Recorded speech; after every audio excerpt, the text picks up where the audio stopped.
Wakati miradi hii inakamilika, Mheshimiwa Rais alileta katika halmashauri yetu ya jiji la Dar es Salaam zaidi ya bilioni 36 kwenye ujenzi wa miundombinu mbalimbali. Moja ya miundombinu ndio hii. Leo miradi inaenda na fedha zinaenda.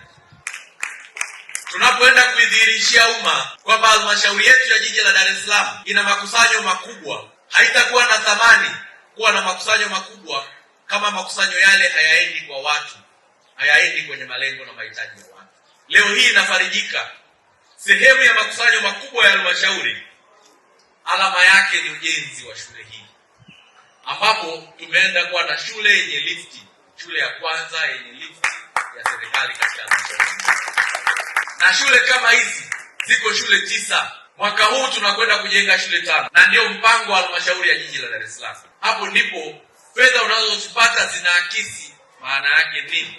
Zinaakisi kwenye alama ambazo zimewekwa. Watoto hawa ambao wanasoma leo hii kwenye shule hizi ambazo tunajenga wataona thamani yetu na thamani ya rais wao endapo madarasa yao na shule yao itaendelea kuwa nzuri.